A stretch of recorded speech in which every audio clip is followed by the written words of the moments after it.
All of the core problems confronting the housing market can be blamed on politicians, whether it's the housing affordability issue, the rental shortage, or builders going broke in the middle of a construction boom.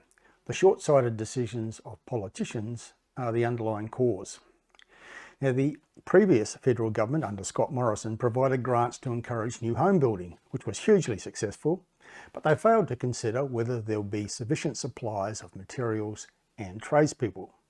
And as it turns out, there weren't. The shortages that resulted have caused building costs to soar, and that sent many builders to the wall because they are locked into fixed price contracts at a time when their costs are rising. Now, there are other reasons the costs of new homes are high. The cost of a new house and land package is loaded up with taxes, fees and levies from all levels of government, which treat the housing industry as a cash cow.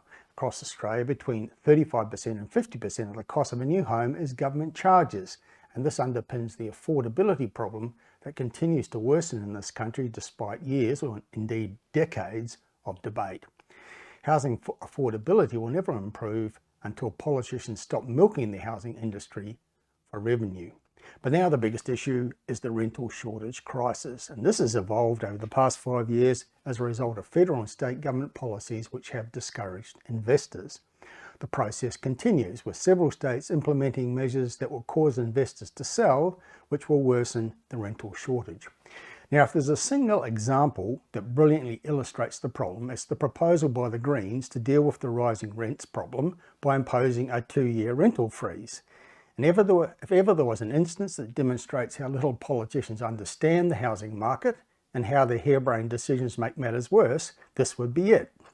Now, Queensland MP Amy McMahon, this is her behind me, is the public face of this lunatic proposition. She's introducing laws into the Queensland Parliament to put a cap on rents for the next 2 years and thereafter dictate that rents can only rise 2% every 2 years.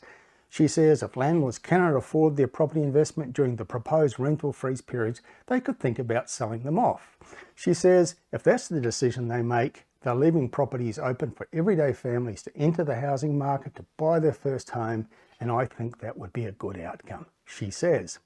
And I have to ask, is Amy McMahon really as stupid as she appears to be? Clearly, McMahon doesn't understand the problem is caused by a shortage of rental properties, and what she's proposing, with investors forced to sell their properties, will make the problem considerably worse. A rental cap doesn't fix the core problem, which is the shortage. It makes it more dire. Currently, the vacancy rate in Brisbane is 0.7%, the lowest ever recorded. People desperately seeking a place to rent find themselves competing with 20 or 30 others for any property that becomes available, and people are missing out again and again. For people in that position, a rental freeze is worthless. What they need is a decent supply of rental properties, something that will be fundamentally impossible if the Greens policy is implemented. So if that's how to make matters infinitely worse, how can we make it better? How do we fix the rental shortage problem? And it's really simple. We have to do the opposite of what the Greens would do. We have to provide encouragement and incentives to the people who supply the product that's in short supply, and that means property investors. 1/3 of all Australian households rent, and over 90% of the homes they rent are provided by mum and dad investors. In Queensland, for example, there are 620,000 rental properties, and only 9% of them are provided by government. The rest are created by everyday Australians buying an investment property and making them available for rental. The state government in Queensland has recently passed new laws which are highly detrimental to the investor owners of rental properties.